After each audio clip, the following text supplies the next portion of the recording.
Legacy of Justice. Today we have the honor and we have the privilege of learning from River Network's 2024 Legacy Awardee, John Echohawk. Well, there'll be a portion at the end of his comments that'll have some Q&A, so get ready, get your questions ready and be prepared. It'll be an enlightening discussion. We also have the pleasure of hearing some preceding comments from Ridgway White. He's the CEO of the River Rally presenting sponsor, the Charles Stewart Mott Foundation. Now, the word legacy has a few meanings to me. Of course, it's a word that celebrates long-lasting impact of moments in our history. That certainly applies to both John and the Charles Stewart Mott Foundation, but there's another way to look at this word legacy. A true legacy also prepares the way forward for the trailblazers, the innovators, the leaders, people like those of you that have gathered here on the banks of the Grand River. That concept of legacy applies to both our presenters as well, and I've had the honor of introducing the first. Ridgway White is trained as an architect and an urban planner, and he's made it his life's work to build communities. In fact, he's built 2 schools that share a campus in Mott's hometown of Flint, Michigan, the Michigan School for the Deaf and Powers Catholic High School. With Mott, he went on to build the Flint Health and Wellness District, a 4-block area that's now home to the Flint Farmers Market and Michigan State University's College of Human Medicine. Of course, many of you know Ridgway and Mott the way River Network knows them, as a person who leads an institution that builds leaders committed to clean water, healthy rivers, and climate-safe communities for everyone. Friends, it is my honor and pleasure to welcome a champion for the power of community action and local leadership, Ridgway White.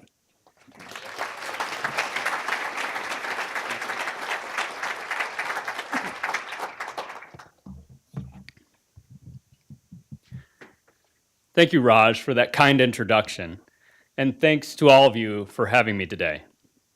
It's an honor to address this group and a privilege to share the stage with John Echohawk, a visionary advocate for Indigenous water rights. My talk today will be a bit of a roller coaster because, make no mistake, the Flint water crisis was the epitome of environmental racism and economic injustice. It was an example of what happens when entire communities are discounted for decades. It was an example of what happens when government fails at all levels. It's also an example of what happens when nonprofits are there to rise to the occasion, to meet folks' needs. An example of all of you in this room where for decades you've worked on issues and were able to take the challenges and create them into positive policy for all of Americans. So, as I said, the talk will be a little bit of a roller coaster with some high points and low points. But first, as a native Michigander, I want to add my welcome to the Great Lakes State. Michigan borders 4 of the 5 Great Lakes, the largest freshwater system on Earth. The lakes are visible from space, contain 1/5 of all surface freshwater on the planet, provide drinking water for over 40 million people in the US and Canada, and support a $4 trillion economy. In fact, if the Great Lakes were a region, or if the Great Lakes region were a country, it would have the world's 3rd largest economy. Rivers are essential to the Great Lakes. Hundreds of rivers float into them, and 4 major rivers connect them. And the entire Great Lakes system drains into the Atlantic Ocean via the St. Lawrence River. In Michigan, we have more than 36,000 miles of rivers and streams. And that's why we're all here, right? To discuss the importance of rivers, the ongoing challenge of protecting them, and the safety and affordability of tap water. The Mott Foundation and the River Network have worked together on various issues for over 25 years. We have a shared legacy of protecting rivers and building a national network of advocates. In recent years, the network and Mott have evolved and adapted to a new approach to environmental protection, one that focuses on human health, justice, water equity, and the quality of source water. This approach was a direct result of the Flint water crisis, which began just over a decade ago. Today, many of us are focused on drinking water issues and working to ensure everyone in the U.S. has access to safe, affordable tap water. But that wasn't always the case. Mott and many environmental advocates previously focused a lot of attention on implementation of the Clean Water Act. We were concerned about government agencies enforcing water quality standards and holding polluters accountable. That work was important then, and it's still important today, but times have changed. When Mott launched our environment program in the mid-1980s, our priority was protecting the Great Lakes and cleaning up toxic waste sites. Since then, we've granted over $130 million to protect the Great Lakes and ensure that people and ecosystems in the basin have sustainable levels of clean water. Protecting the Great Lakes is still a priority for us. And Mott grantees have played a key role in helping inform some of the most significant Great Lakes policies developed over the past 4 decades. They helped inform the Great Lakes Compact, a groundbreaking law that banned most diversions of Great Lakes water and called on surrounding states to manage their water resources more responsibly. They informed the development of the Great Lakes Restoration Initiative, which has provided over $4 billion to clean up toxic hotspots, restore wildlife habitat, and fight invasive species. And perhaps most important, our grantees' work on the Compact and the Great Lakes Restoration Initiative has helped to make protecting the Great Lakes a bipartisan priority. In 1999, Mott expanded our freshwater grant-making beyond the Great Lakes region to support groups working on river issues in the southeastern United States, in Alabama, Georgia, Louisiana, the Carolinas, and Tennessee. The people you see in this photo are current and former leaders of the Chattahoochee Riverkeeper, which was a Mott grantee, and we were pleased to support them for 18 years. We expanded our grant making into the southeastern states because that part of the country has some of the world's most diverse river systems. At the time, those rivers weren't adequately protected by existing laws or regulatory agencies. And local environmental groups lacked the support from national funders to have an impact. Over the course of 20 years, the foundation provided $35 million to 50 different organizations, including the River Network and many of its members, to better protect the rivers in those southeastern states. Much of that work focused on informing water policies and building an organizational capacity of advocacy groups in the region. It was a conventional approach to protecting and restoring rivers, and it was effective in many cases. There's still work to be done, but Mott grantees and allies achieved some important victories. They helped inform Georgia's first water management plan. They helped Atlanta reduce its water use despite the city's rapid growth. They informed a better approach to slowing land loss in the Mississippi River Delta. They secured $5.3 billion from BP to fund coastal restoration work after the company's 2010 oil spill in the Gulf of Mexico. They worked for 20 years to reform the way hydropower dams operate. As part of this effort, they helped forge agreements with utilities that protected endangered species and improved more than 2,000 miles of rivers. These were major accomplishments and part of our shared legacy. Many of us were feeling quite proud about the work, and rightfully so. Then the Flint water crisis happened, and everything changed. Flint's water crisis was a disaster for the Mott Foundation's home community and an awakening for our country. Many of you probably know the story. In April of 2014, when Flint was under the control of an emergency financial manager, state appointed, the city switched its water source from Lake Huron to the Flint River to cut costs. But a failure to properly treat the river water caused lead and other contaminants to leach out of old pipes and into the city's water supply. The result, a public health emergency that shook our community to its core. Thousands of children and tens of thousands of adults were exposed to lead and other contaminants in the drinking water. That will cause long-term health effects for some, especially those who were children that were exposed. When Dr. Monahan and Atisha came out with her research that showed that there were elevated lead levels in the water in children in Flint, I was a brand new president of the Mott Foundation. And I was sitting in my office, and I don't know where my assistant was at the time, and I was like, I have to do something. And so I didn't know a whole lot of people. I didn't know the governor, but I said, oh, well, let me figure. I figured out his telephone number, the old-fashioned. I Googled Governor Snyder's telephone number, right? And I get this number, and I call it and said, hello, my name's Ridgway White. I'm president of the Mott Foundation. I want to help. And I talked to like 4 or 5 people because you don't get the governor when you call the number off of Google, and eventually got him. And I said, Governor, look, we're in the middle of this. We don't know a lot about it, but we do know that people are really nervous. They're really scared. This is a challenge, and we need to switch back to the Detroit river system, the Detroit water system. And he agreed. But it was pre-declaration of emergency. It was, Dr. Mona Atisha, people were discrediting her research. And so the Mott Foundation was able to say, we'll come up with $4 million. The city will put in 2, and if the state puts in $6 million. And it was the fastest grant we'd ever done. Did a $4 million grant literally overnight. And we were able to connect back to the Detroit water system, announced 3 days later, and 2 weeks later, buying back a 2-mile stretch that the city had sold, reconnected the Detroit water system. Probably the most important grant we made in the whole thing. But we did a lot more.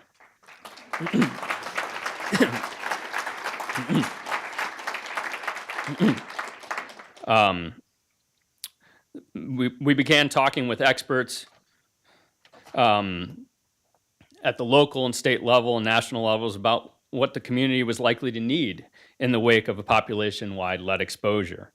With the information on hand, we subsequently committed to granting up to $100 million to over 5 years to help our home community recover and rise. We fulfilled that commitment in 4 years and exceeded it in 5. From 2016 to 2021, we granted over $116 million to address issues directly related to the crisis. Thanks.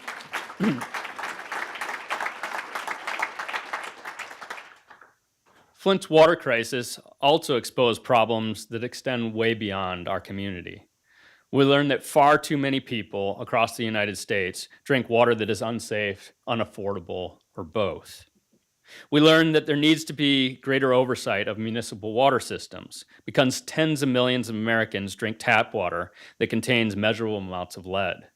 We learned that protecting water quality for the sake of ecosystems isn't good enough if the water entering our homes isn't safe. And most important, Flint residents and grassroots organizations changed the way we think about and address drinking water issues. They taught us that the cost and quality of tap water are more important than public health issues. They're justice issues. The cause and consequences of the Flint water crisis were shocking, and they caught the Mott Foundation and many of our grantees off guard. We realized that we and many nonprofits in the field essentially had blinders on. I say this because collectively we were very focused on source water, but we didn't see the dangers lurking from treatment plants to the tap. The Flint water crisis woke us up to the fact that there weren't enough people checking on the quality of tap water coming into homes and businesses and whether that posed a threat. Communities across the country responded to Flint's water crisis by checking for lead in their own water supplies, and many found it.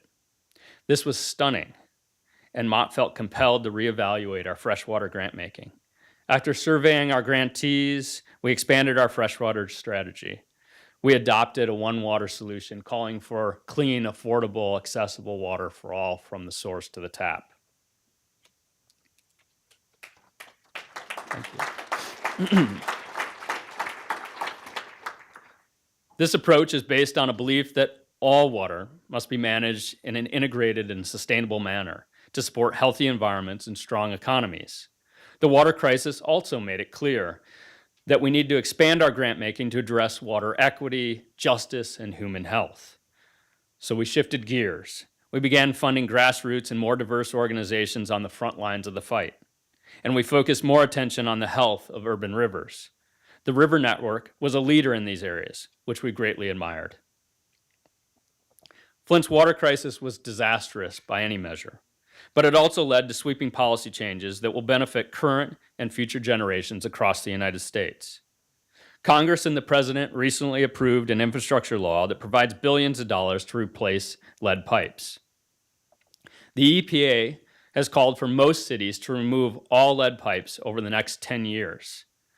We all owe a debt of gratitude to Radhika Fox, former Mott grantee, friend of mine, rock star, for pushing the initiative. And just amazing what she's done over her career. The EPA has also proposed new water quality standards for lead, copper, and some PFAS compounds in municipal drinking water supplies. This is major progress on addressing lead and other contaminants in drinking water, and it's long overdue. I wish I could stand here to say Flint's water crisis is over, but it's not. The city has met all state and federal standards for lead in water since 2016, and nearly all of the lead service lines in the city have been replaced, at least the ones that they've been granted access to. But the city still needs more than 1,900 households to either provide them access to replace the lines, and they haven't done that. In the meantime, government agencies recommend that Flint residents only drink filtered water, and until all of the pipes are replaced, that's the standard. Some residents say they'll never again drink or bathe in Flint's tap water, filtered or not. They don't trust the water, and they don't trust government agencies that are supposed to ensure that the tap water is safe. At the same time, Flint residents pay some of the highest rates for water among cities comparable size. To help address the lack of trust, Mott supported the development of an independent water lab in the heart of the city. The lab, which is managed in part by Freshwater Future, a longtime Mott grantee, is pursuing EPA certification. That would allow it to provide the same level of water analysis for lead and other chemicals that's available in government-run labs. But there's a critical difference. This community-run lab is to restore trust by having local residents work with scientists to collect and analyze drinking water samples. Still, anger and lack of trust run deep in Flint. That's why Mott is working with so many partners to try to build trust and restore pride in our community. It's also why we continue broad coalitions of folks to come together to explore potential policy solutions to make water more affordable for all Michiganders. It's a huge thing, and it needs to be done. So that was a lot of heavy information. And I promised to end this talk on a high note. Because this is a gathering of river advocates, I'd like to share some encouraging news about the Flint River. The Flint is a 142-mile-long river that flows through farmland, forests, and small cities before it reaches a wildlife refuge. It's also a tributary to the Saginaw River, which flows into Lake Huron. Much of the Flint River corridor is undeveloped. However, a 2-mile stretch of the river that flows through downtown Flint has endured many changes over the past 3 centuries. It has evolved from a Native American village into a fur trading post, a logging town, and a hub of automotive manufacturing. In the 1960s, most of the downtown stretch of the river was turned into a concrete channel to prevent flooding nearby homes and businesses, primarily to support GM. That part of the river isn't scenic or welcoming. It's ugly and dangerous and largely ignored by the public. And that's a pretty picture of the channelized part. But that's about to change. Flint will soon have a 230-acre state park that spans 3 miles along the river. The park will connect neighborhoods and green spaces and trails and increase access to the river. The creation of the park will also correct another injustice in our community. Although Michigan has one of the best state park systems in the country, there's been one glaring omission. Genesee County, where Flint is located, is the only county in Michigan without a state park. Development of the new park will kick into high gear this summer. The first phase of the project will focus on making parts of the river channel more natural and inviting. It will also improve water quality and fish habitat. Over the longer term, we also hope to see the kind of work along the riverbanks that's shown in this rendering.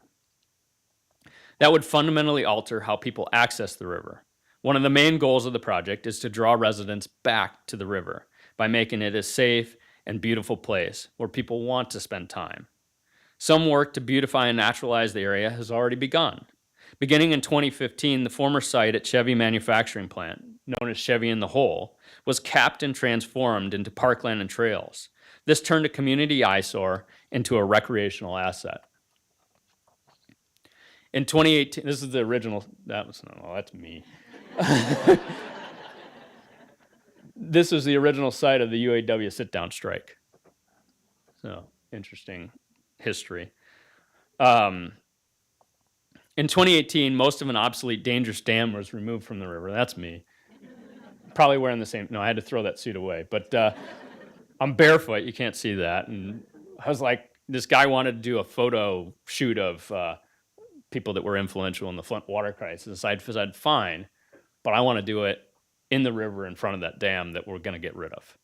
And so that was like a memory kind of photo for me. I don't know if I really recommend standing in front of the most dangerous dam in Michigan on the opposite side of all the water. But anyways, I did it, survived. But that gives you kind of a context of just the deterioration of the dam, and it's pretty typical across the U.S. From my office in the Mott building, I could see the dam being torn down, the river starting to reclaim more of its natural flow. That struck me as a metaphor from what Mott's been doing in the wake of the Flint water crisis. We're trying to remove barriers that stand in the way of educational attainment, good health, and economic prosperity for all Flint residents. And we're working with partners at the community, state, and national levels to replace barriers with opportunities. In many ways, improving the Flint River is in keeping with the mission of the River Network, which is connecting people and saving rivers. The Flint River is a tremendous asset for our community, and I believe it is a catalyst for growth, economic opportunity, and restoring community pride. Flint may always be associated with the water crisis, but that doesn't define our city. Flint is a community with a rich history and heritage. We have outstanding universities, one of the nation's best farmers markets, an incredible cultural center, and many popular community events. I invite all of you to come visit Flint. I think you'll be pleasantly surprised by what you find. If you visit after the state park opens and the river work is finished, you'll see a rebirth of an urban waterway and a community that's reconnecting with its river. Bring your kayak or rent one from Kayak Flint. Load up your bike or a picnic lunch and experience all the Flint River and surrounding parkland will offer. Just as the river outside this building, the Grand River, has become a focal point for the city of Grand Rapids, the Flint River will become a focal point and a source of pride for our community. This is an exciting time in Flint. I believe this sense of optimism will grow as the downtown section of the Flint River gets an extreme makeover, and as we witness the power of a river to strengthen a community and bring people together. I'd like to close by saying that the Flint water crisis was the worst kind of teachable moment, but the painful lessons we learn can be guiding principles for water work anywhere. We now know that we must pay attention to water issues from the source to the tap. We must listen to diverse voices in our community, and we must protect and celebrate rivers as the community assets that they are. So thank you for all of the work you do and for having me.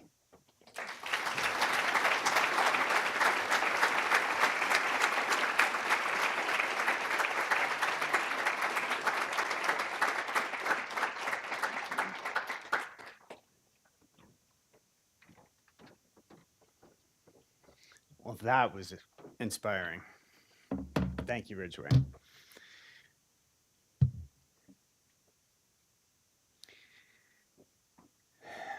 How's everybody doing? Yeah? All right. My name's Andrew Folland, and I'm chair of the board of River Network. And so I'm here for a very special occasion, one that I've been looking forward to for a while, and that is to introduce John Echohawk. So for those of you who don't know, each year, the board of directors of River Network is pleased to honor a member of our community, our larger community, for substantial achievements on behalf of waters, rivers, and people they've served over their career. I'm pleased to be able to introduce John Echohawk of the Pawnee Nation, graduate of University of New Mexico Law, and founder and executive director of Native American Rights Fund, as the 2024 recipient of the River Legacy Award.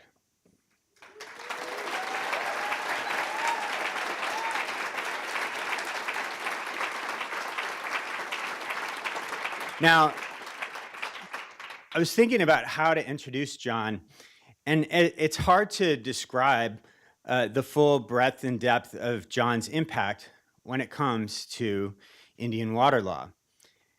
Seldom do you encounter someone who has created something absolutely brand new, somebody who helped create or define the very field he works in.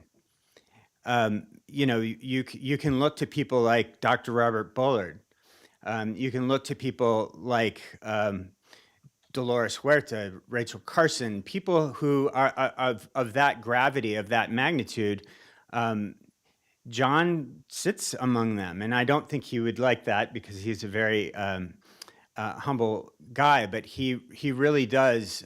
If you talk to people, especially if you talk to indigenous people who work on water conservation and resources, but also on just Native American rights in general, you bring up the name John Echohawk, and a smile just comes on their face, and they kind of stand upright a little bit as if out of respect, right? You know that feeling. You've seen that reaction that people get when their heroes are referenced and mentioned, and John is that for so many people.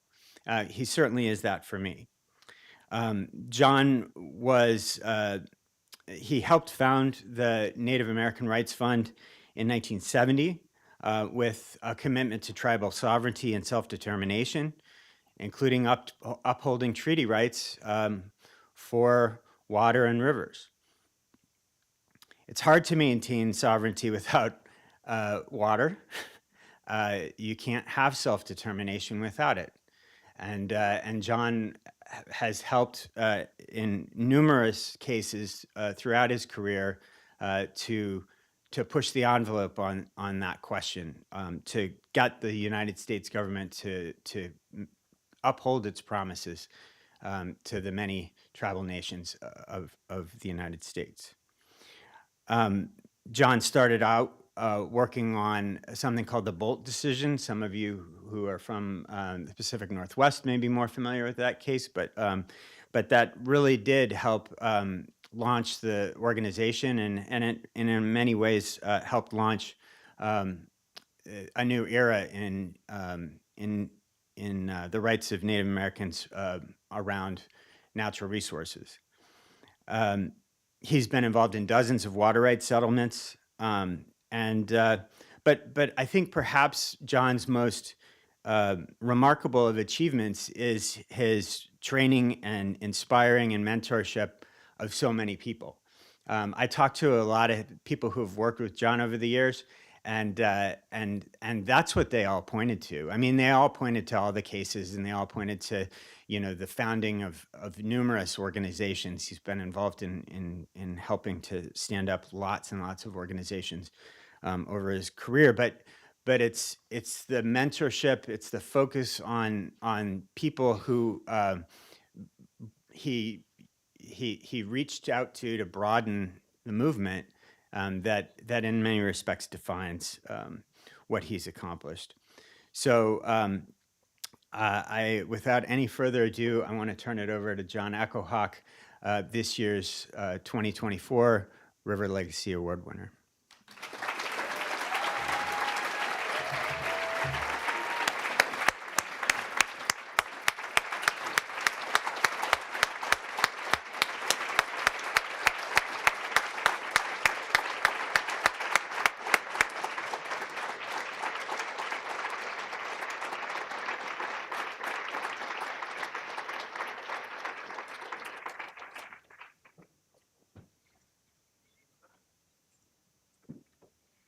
Thank you very much.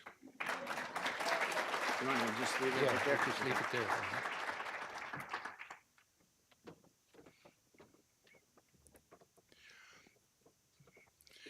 I'm very honored to be receiving this Legacy Award from the River Network. Again, it's more recognition of our Native American issues across the country, and that's really what we need.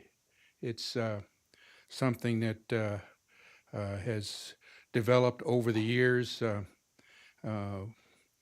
As Andrew said, I graduated from the University of New Mexico back in 1970. Even though I'm a citizen of the Pawnee Nation of Oklahoma, I was born and raised out in New Mexico, and I went to college and law school there.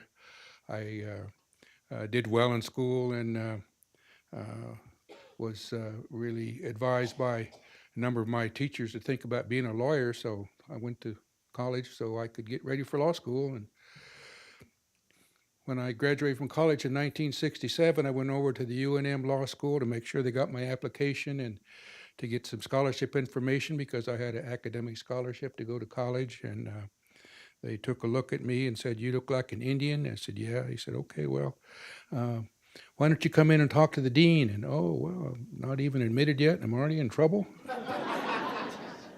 So I went in and talked to the dean, and the dean of the law school told me that the UNM Law School had just received word from the Office of Economic Opportunity in Washington, D.C., that they were going to be administering for the first time in history a scholarship program for Native Americans to go to law school because they had determined that as part of the war on poverty, one of the best things they could do is to get some Indian professionals because we had virtually none. We had something like a dozen or two lawyers, Indian lawyers across the country, and we should have had 1,000 or something. And it was just crazy. So they want to know if I wanted a scholarship to go to law school. Sure, okay, thank you. That's just perfect timing. To the credit of that law school, they put together one of the first courses ever taught in federal Indian law. I didn't know anything about that. And the other Native students that started with me, they didn't know much about that either.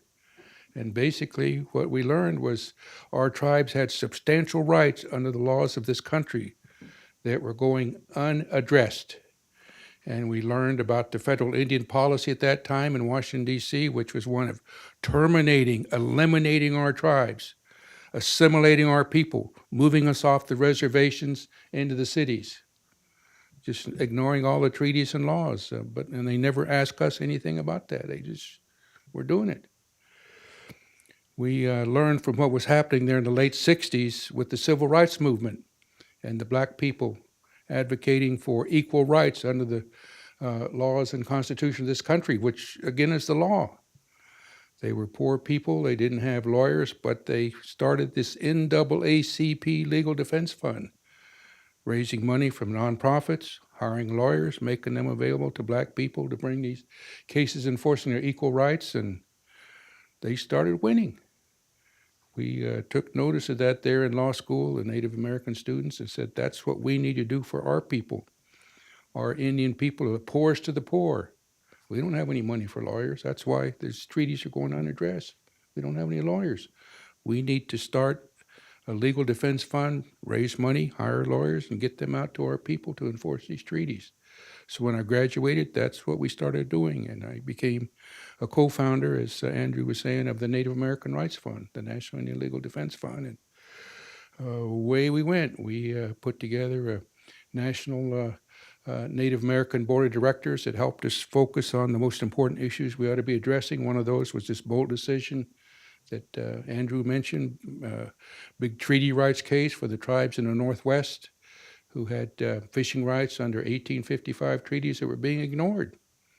And so we took on that case, and they went from all getting arrested trying to fish without state licenses because they didn't think they had to do that under the treaties, but the state said, yeah, you have to, just like everybody else. Their treaty right gives them half the fish from their usual and accustomed places under tribal law. And so all of a sudden, the tribes had their fishing rights. That's their culture, that's their religion, that's their economy. That was everything, and it changed everything. And treaty rights, they're not ancient history. Treaties are the supreme law of the land. And there were tribes up this way that took notice of that, particularly Bay Mills Indian community up north. And they called us up and said, hey, we have treaty rights to fish here in the Great Lakes. Could you come help us? Sure. So away we went in the 80s and started litigation, U.S. v. Michigan, and ended up in a settlement. And they've got treaty rights to fish in the Great Lakes. And here more recently, those treaty rights have been threatened by Line 5 up there in Lake Superior. And, you know, when that pipeline ruptures and it's going to destroy the fishery, impact the fishery, and that's illegal. And so we're representing Bay Mills against that Line 5, trying to protect their treaty rights. This thank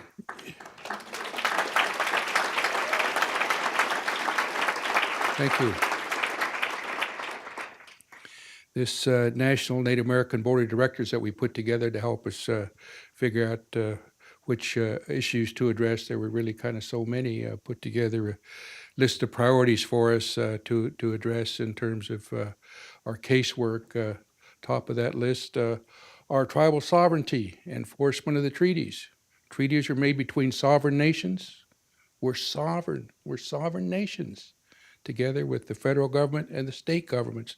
3 governments in this country, and we're one of those governments.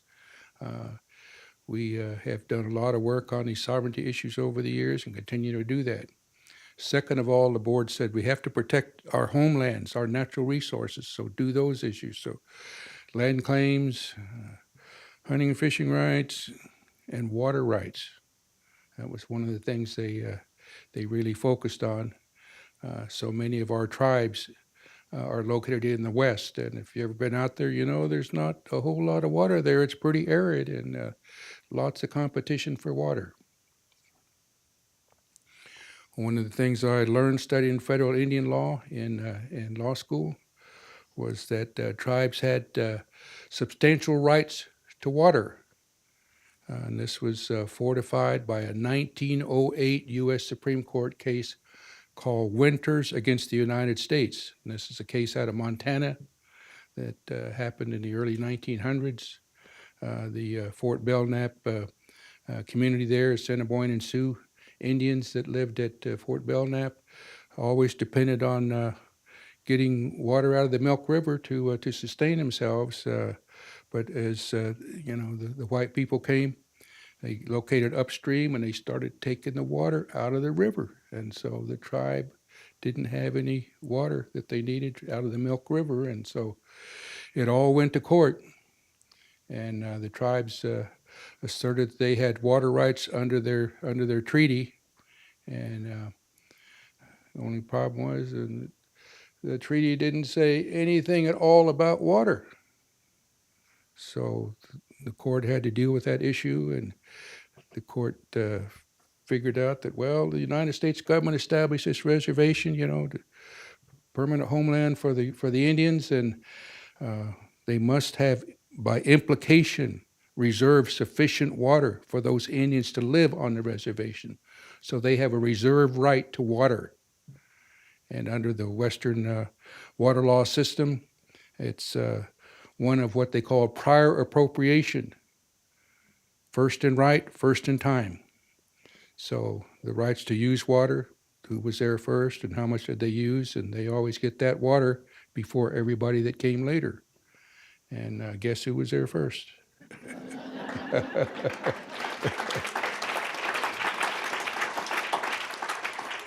So the tribes won that case and established reserve rights to water for tribes. What happened after 1908 was this series of federal policies relating to tribes, and it kind of ended up like I was talking about when I was describing my experience in law school and the federal policy at that time, termination, assimilation. Basically, they didn't really pay much attention to trying to help the tribes with anything, including water rights. There had been just one Indian water rights case since 1908, and that was in 1963 down on the Colorado River. Arizona and California were fighting for water, so they ended up in the U.S. Supreme Court fighting about the Colorado River. And well, there's 5 tribes on the Colorado River too, so they intervened in the case and said, hey, what about us and this 1908 case? And the Supreme Court says, oh, okay, well, you guys have reserve water rights too, just like those other tribes in Montana, and you're right in there with Arizona and California. You got your water rights established in this case. So we knew that case law was still good, but it'd been unenforced because of this assimilation termination policy until we came along. And like I said, the board set this priority. Okay, you help these tribes with their water rights. So we started. And one of the first things we did was take advantage of the change in federal Indian policy that happened in 1970, the same year we started. Richard Nixon changed that policy. No more assimilation termination. Now it's self-determination, protection of treaties. So the federal government was on our side. So we educated the federal government about their trust responsibility. They said, what? What's that? Well, our lands are held in trust for us by you. You have the legal title.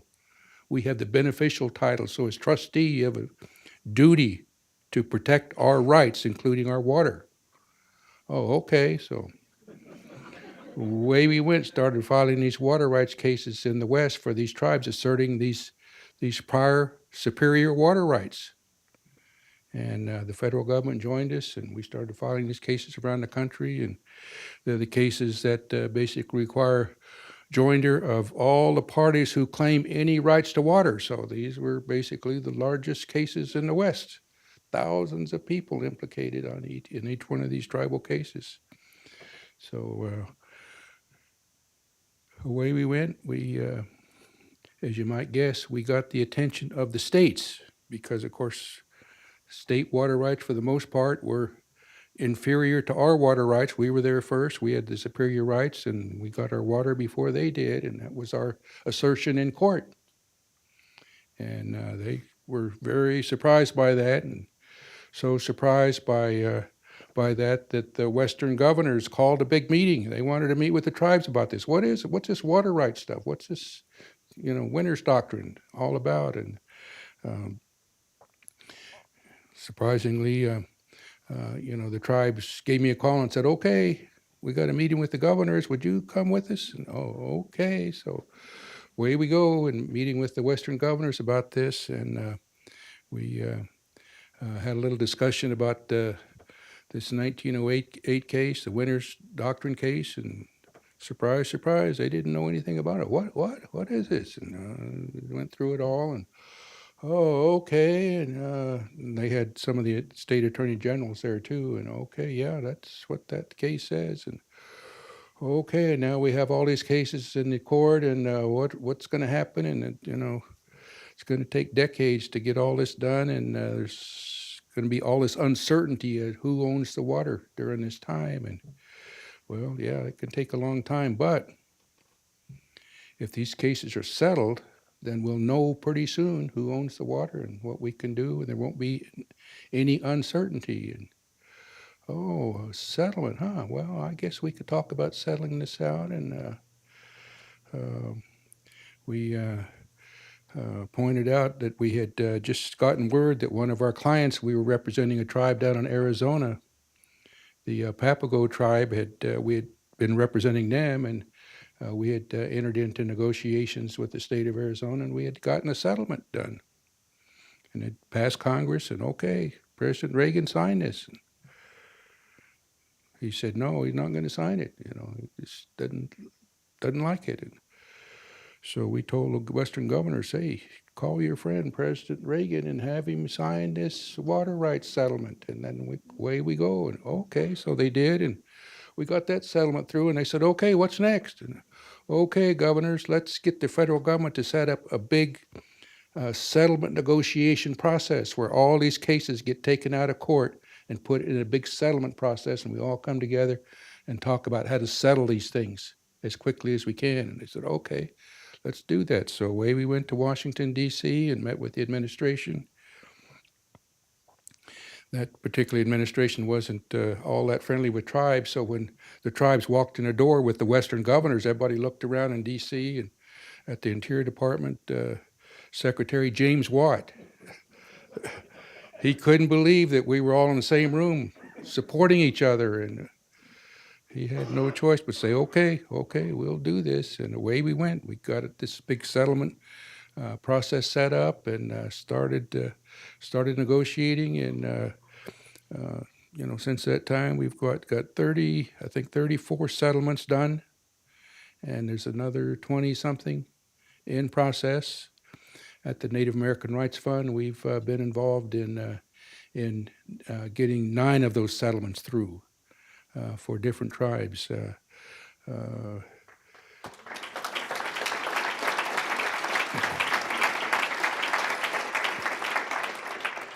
Beside that Papago settlement in Arizona, we also represented the Fort McDowell Yavapai Apache in their settlement, San Luis Rey Mission Indians in Southern California. We did the Pyramid Lake Paiute tribe in Nevada, Nez Perce tribe up in Idaho, Rocky Boys Reservation up in Montana, Northern Cheyenne up in Montana,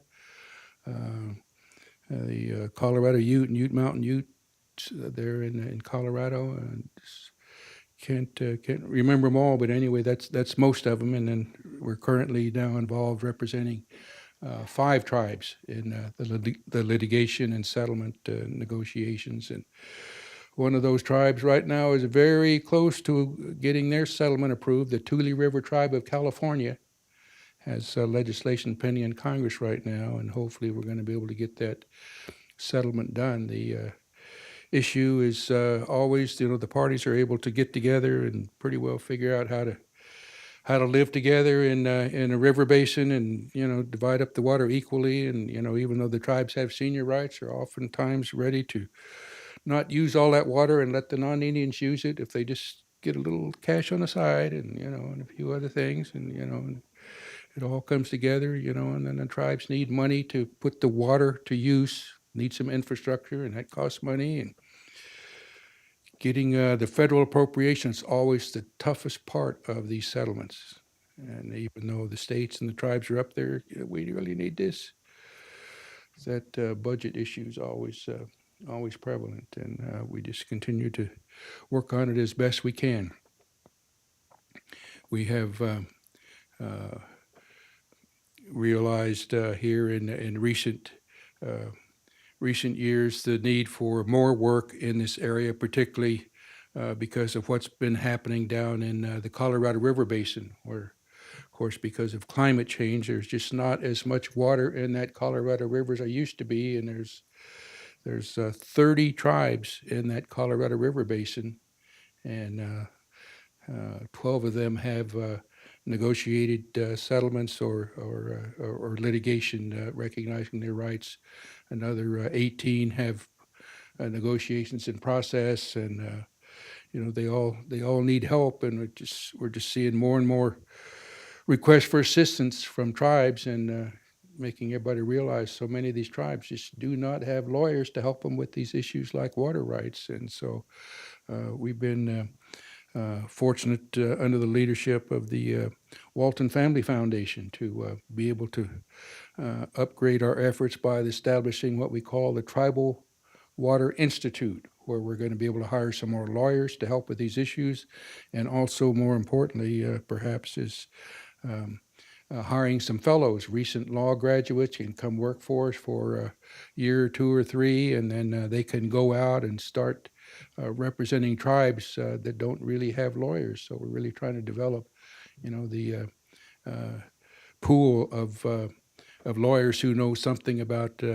water rights, since that's so important for those tribes out west. So we're really pleased to be able to do that.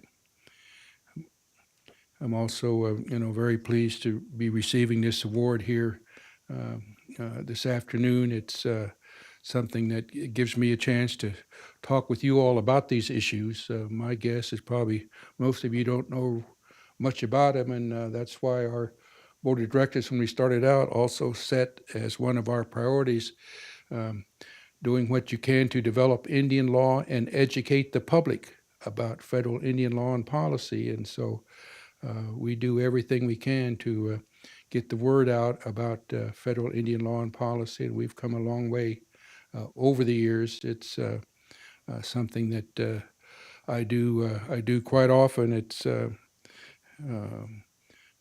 something that I had to do there on these Colorado River Basin issues that I alluded to earlier. Get invited by a lot of these western states to come and talk about these issues, and with state legislators and interstate organizations of state water leaders and things, and talk about these winners doctrine reserve water rights, and most of them don't know anything about it, and all of that has basically really helped to get the situation we have today, where now as these discussions go on about what to do on this water crisis in the Colorado River Basin, it's just not the states and the federal government talking about that. Now the tribes are in these meetings too, because they understand that we have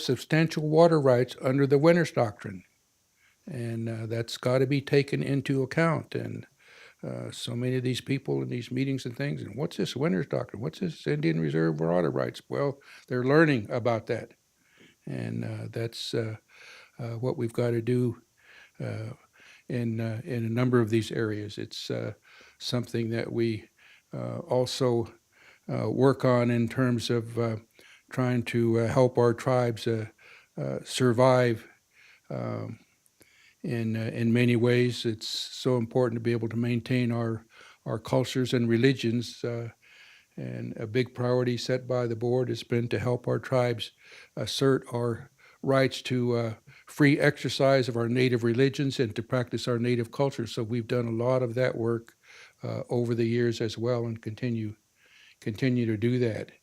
It's so important to us to be able to be who we are, and practice our ways and live the way we've always lived. And we've come a long way in terms of being able to do that. It's something that's part of the law of this country, and we're just very pleased at the Native American Rights Fund to have a major role in making sure that these rights get recognized across the board. It's a difficult situation we've got to deal with all the time. Of course, all these issues get resolved by the courts, and of course they end up political sometime, and so different administrations, different Congresses, so we're always dealing with the politics of the situation, and it's never really all that easy. In particular, with our focus on the courts, we always have to deal with the United States Supreme Court, and we did pretty well when we first started out in the 70s and into the 80s, because with the makeup of the Supreme Court, with more liberal justices, we did pretty well, and we won most of those cases. But as the makeup of the court changed, that it became more and more difficult to win those Indian law cases, and it led the tribal leaders to have discussions with us in the late 90s about what they could do about the Supreme Court, because they had lived on litigation and favorable Supreme Court decisions for so long. It was a big change for them, and so one of the things we recommended to them as well, maybe we need to try to get the United Nations involved in terms of recognizing indigenous rights, not only for our people, but for indigenous peoples around the world. So we worked in the United Nations to finally get them to adopt in 2007 the Declaration on the Rights of Indigenous Peoples, which recognizes everything that we want.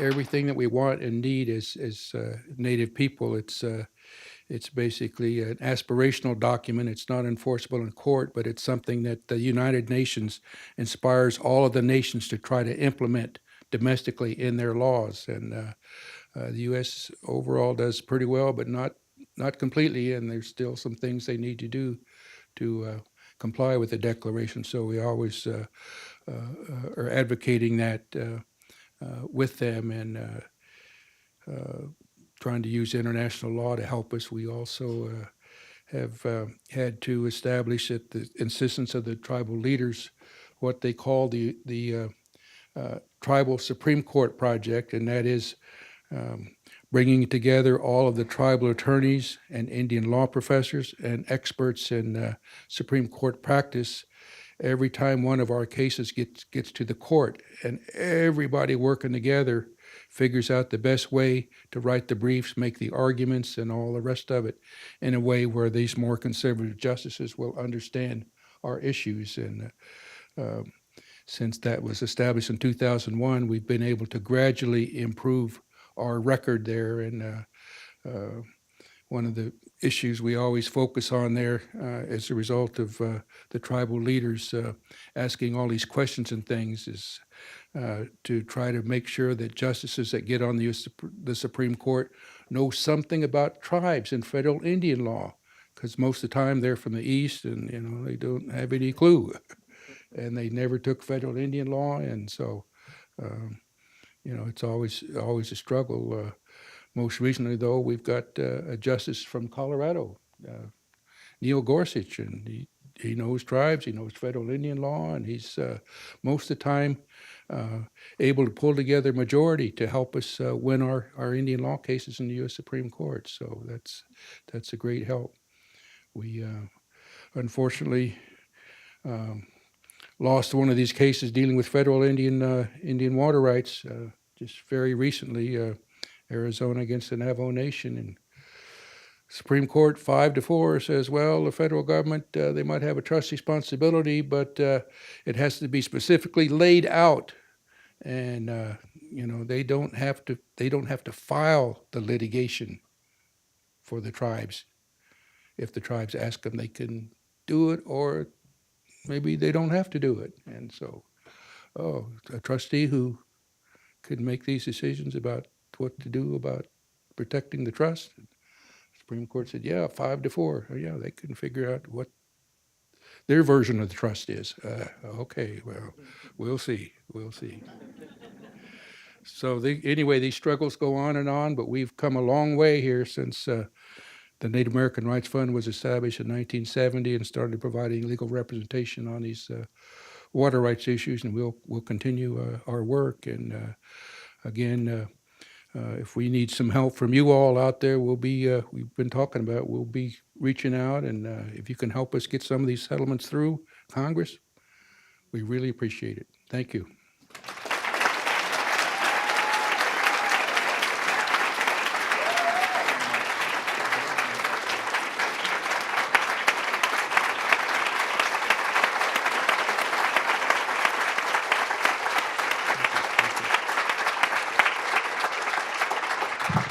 Thank you, John, for the legacy you've left and the path you've blazed. We have some time for some questions.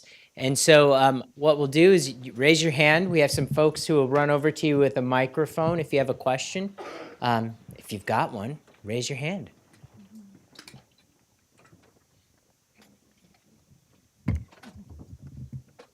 Stunned silence. Oh, here we go. Sorry. I got it, Aaron. We'll go to the middle here first, and then off to the side. Thanks. Thank you for the nice Thanks. Thank you for the wonderful story, Mr. John. I did have an initial question as you're starting off, but you answered it through your discussion. So just something a bit short and fun. What is your personal water story, or like a story of your connection to the water? My personal connection to the water. Well, of course, I mentioned a number of tribes that we've represented in these successful settlement negotiations. So, of course, I spent time with all of them and out there and seeing how they use the water and everything. And it's just wonderful to see them win and be able to, continue to do that. In particular, I mentioned the Pyramid Lake Paiute tribe there in Nevada. Their reservation, the Paiutes, have always lived around Pyramid Lake. out there in the desert, and it's fed by the Truckee River coming out of the Sierras and on down. Well, federal government built a dam across the river and started diverting the water over to a big irrigation project, and Pyramid Lake started drying up. And so that's when the tribe called us and, hey, could you help us? And we had senior water rights, and here's the federal government. It's supposed to be a trustee taking the water. And so litigation, and eventually we got the attention of the federal government, and they shut down, for the most part, the diversions, and the lake survived, and it was just really great to go out to Pyramid Lake and spend time with the Paiutes and celebrating the lake level is back to where it used to be. And it's just so great to see those Paiute people being able to live the way they've always lived, and they've always had a fishery out there, and it's still there. And I've had, like I said, personal experiences with other clients, seeing how they're able to use the water that historically they've been able to use. So, story after story. Hello, Mr. Echohawk. Thank you again so much for your history of work. I believe that many of us that are working in our communities have also benefited from our understanding of the traditions and practices of Indigenous communities about how water is sacred unto itself. And while many of us have been trying to figure out how to connect up our communities and stories as well, we've really been trying to also anchor water as a human right. And so I know that you and the folks you work with in the fund have been also trying to advocate for a Tribal Access to Clean Water Act. So I wonder if maybe you can tell us a little bit more about that. As I understand, it also has a basis in human rights. Thank you. Yes, there has been a lot of focus as a result of COVID and the impact that had on our reservations about basically the lack of access to clean water on so many of our reservations, and it really brought that issue to the forefront and allowed us to start working with other folks across the country in terms of advocating universal access to clean water. And basically what that means is funding for infrastructure so that they can build the water systems to get the water over to our people on the reservations, to clean the dirty water that's out there already that we're trying to use.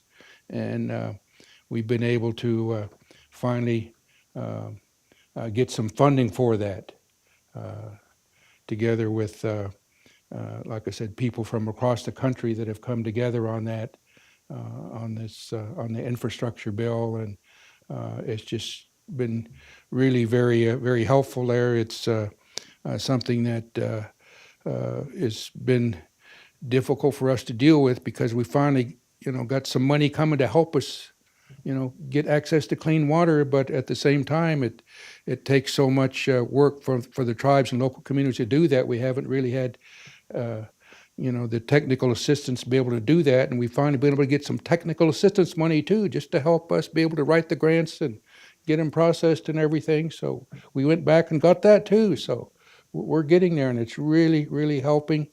We, had support from our friends from the state. Like I said, we learned how to work with them, and well, you guys are going to be, getting more water here for, clean water for all your uses that you need. Yeah, And we don't have to get tribal water rights settlements to do that. No, this is a human right, and you guys have a human right to water. So yeah, we don't have to litigate this. Go for it. So okay, wow.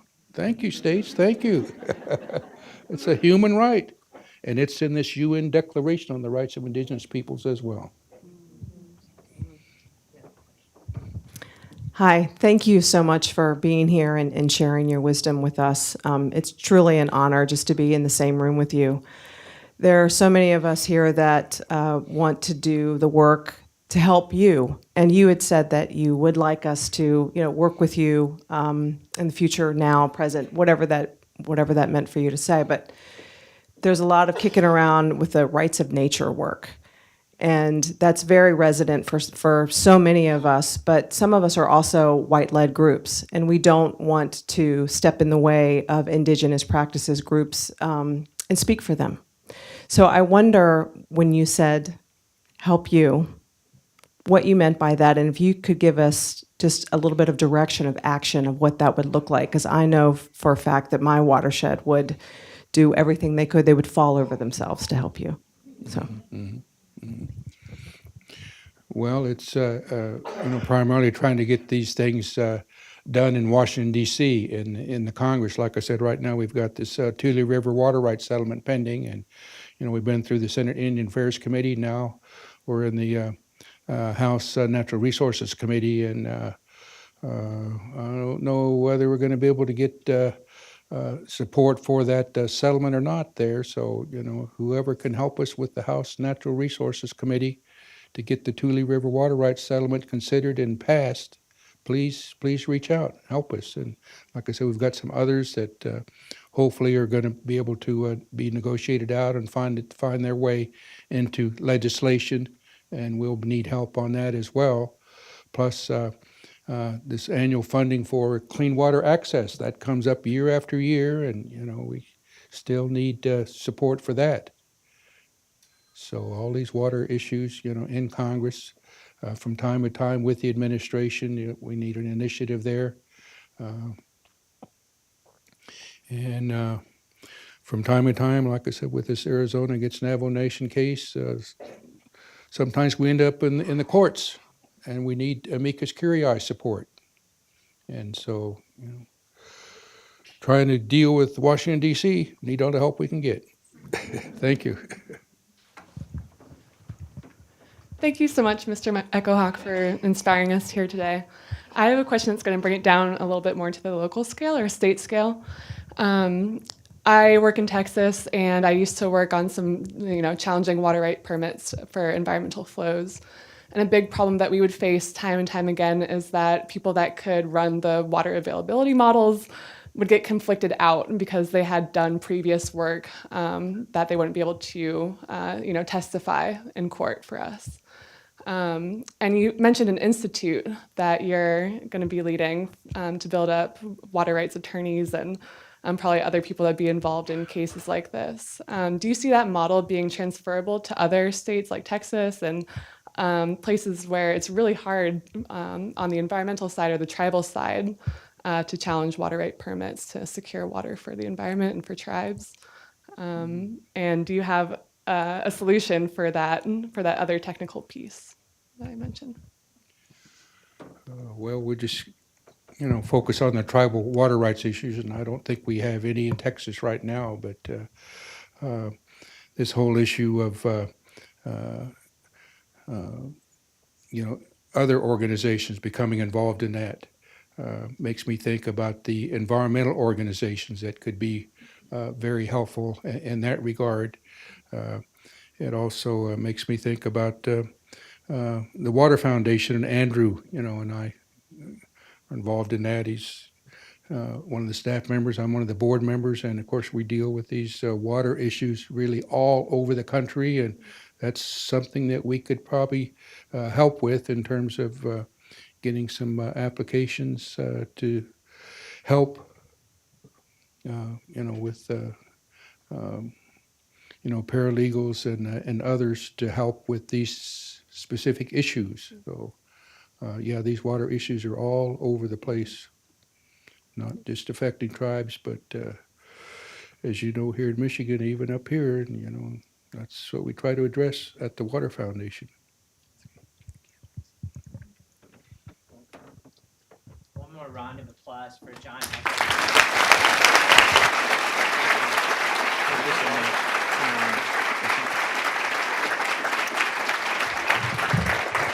I think that is a wrap for the day's formal events, though there is the Leaders of Color social hour that happens at 5:30. 5:30, thank you. 5:30, Luna Grand Rapids, not so far away. The rest of you enjoy this beautiful city. I am told by the Grand Rapids locals that this has the best food in America. In fact, where's the best burger place? Shout it out, Julian. Stella's. Sorry, Hannah. Grand Rapids #1 cheerleader, Hannah. So go out and enjoy yourself. Thank you all for your time and your energy today. And we'll see you soon. See you tomorrow.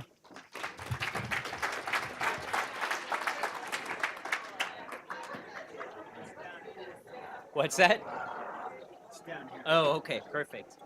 John, we can have this shipped to you, which will, that will be far less cumbersome. To carry.